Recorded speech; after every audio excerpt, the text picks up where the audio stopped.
Yo, what's up guys, Dink here. This video is all about Warlock Quan Chi.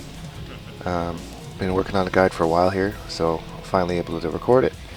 So I'll just go over, I'm not going to go over like all the strings and stuff that Quan Chi has, because you can see that in other tutorial videos. I'll just go over what's different in this variation. So starting off with this very useless string right here.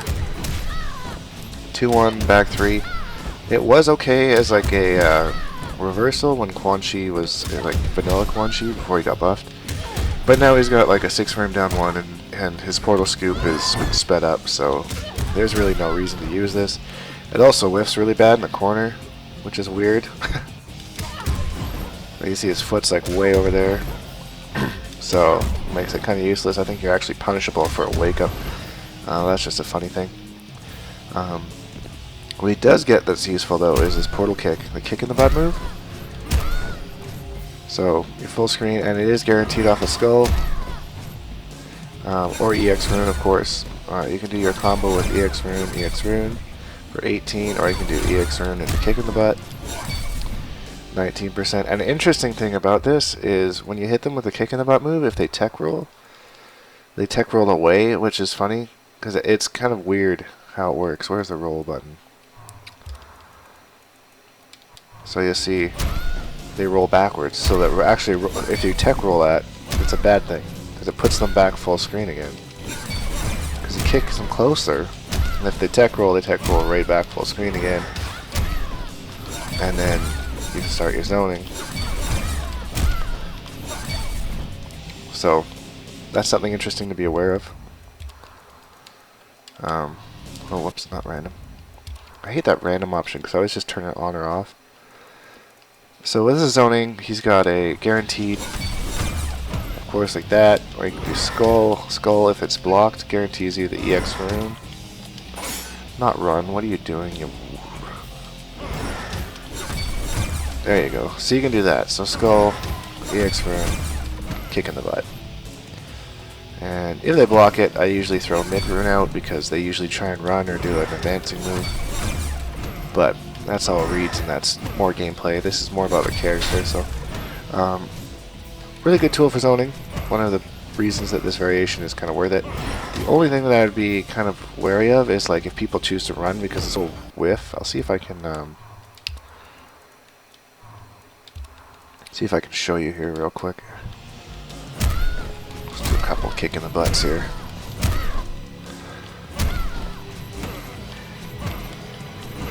Yeah, so see if you do it and they run, totally whiffs. So that's a risk. And then Tanya's going to come up and do all her Tanya stuff on you.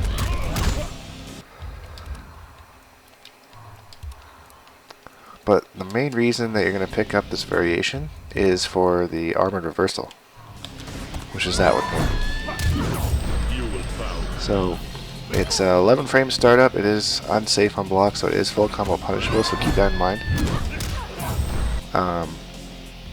But I recorded my B&B here because my execution is always crap when I'm trying to do these videos, so I just recorded it so you wouldn't have to watch me mess it up a billion times. So this is a basic B&B that I do. It's probably not the most damaging one, but it's the most consistent for me.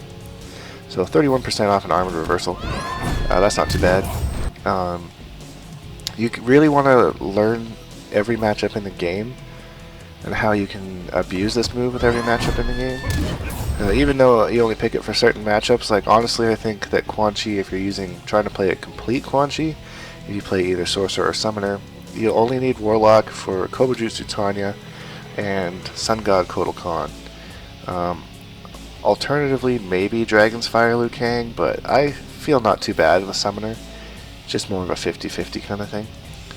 Those are really the only two characters that I would consider counterpicking, so just keep that in mind. But again, with a counterpicking, if you go with Warlock Quan Chi and you beat them, then they get to pick a different character. So even if they pick a character like maybe War God Kotal or like Flame Fist Liu Kang or something else, you still need to know that matchup and know how Warlock does in that one as well. So just keep in mind that if you're learning a variation as a utility variation, that you're going to have to learn all the matchups with this variation in order to play it at the highest level, just in case you get counterpicked. And it will be harder to win with Warlock, in matchups that you really don't need this armored reversal in, because he does a lot less damage and he is very meter dependent. So that's why like Summoner and Sorcerer do good in a majority of matchups.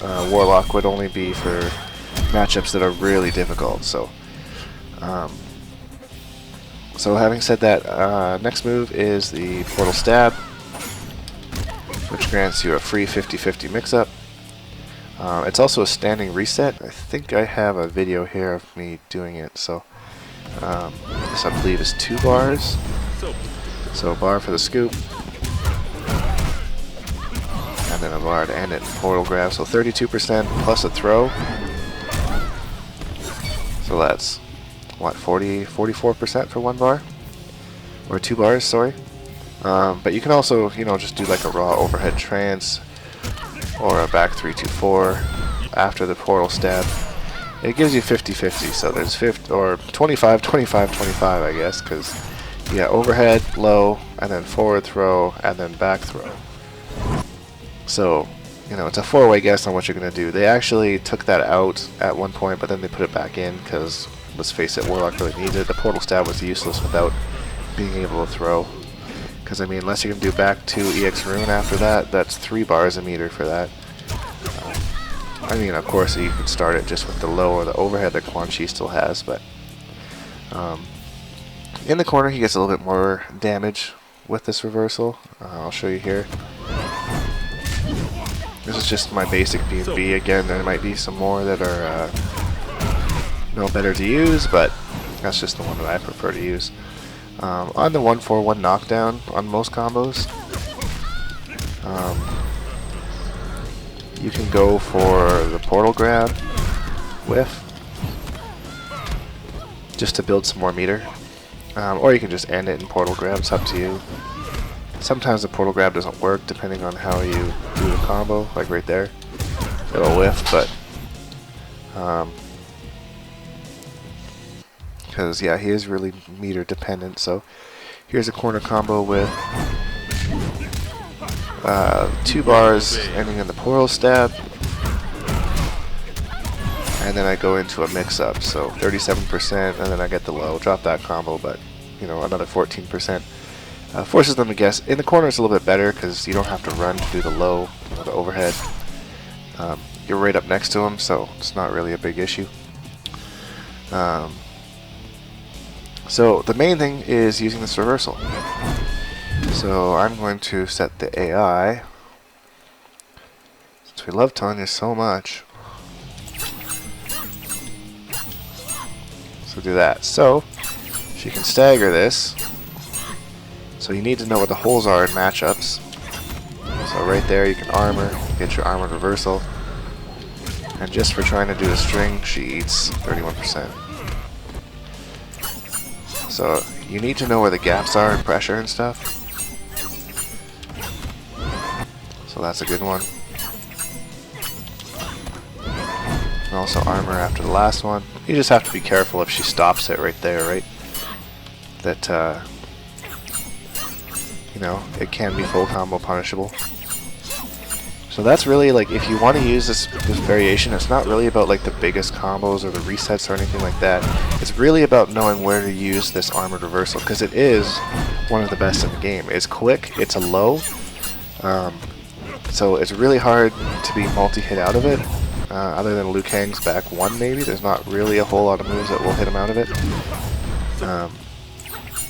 And of course it gives him a wake-up option. So I'll talk about the wake-up game a little bit here. Let's see, because this is where like it turns Quan's biggest weakness into one of his best strengths. So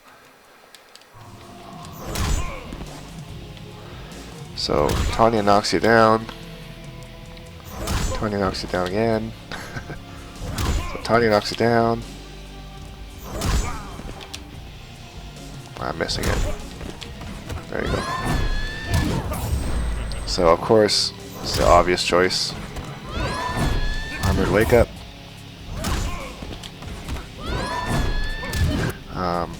But the thing is, with it being a low, people are going to start to bait it after a while. So that's when you can just wake up, back to overhead trance, or overhead rune. And then you have an overhead wake up when they're trying to punish your low. Or you can just run up and throw. Or you can 1-2 EX rune. Basically, it turns it so it's a 50-50 or a 25-25-25 again, because they have to respect your wake up. If they don't, they're eating 31% if you decide to do the low scoop. Or if it's in the corner, right? And that's really what the mind game of Quan Chi is all about, because you can't really knock them down. Other than Liu Kang, who does have that back one, which is another reason why I think Summoner is just fine against him, because he kind of eliminates that wake-up game from Quan. So, you know, it's not a super complicated character. It just takes a lot of time to study, know all the matchups, and kind of know how to utilize this particular tool against the cast. So I showed you a little bit there with Tanya, the gaps in her string. You can also use it to abuse Cassie, the back 3-2-4, or sorry, back 1-2-4. There's a gap between the last hit there. And Kotal Khan, War God, he's got gaps between all of his sword stuff. So just go into the lab. He takes a lot of lab time and a lot of dedication to really perfect this variation. But it's really all about just using that armored reversal at the right times, knowing when you can use it, knowing the characters that it's good against, and you know, keeping your meter management up. You know, zoning, of course, being a big part of it, because if they block and all that stuff, then you know you're building meter on that, right? So that's basically Warlock in a nutshell, guys. If you have any questions or anything I didn't answer, or you want to add some stuff, you know, please post in the comments. Hashtag Bonehawks. You guys are the best. And we'll see you guys on the next stream, the next video that I do.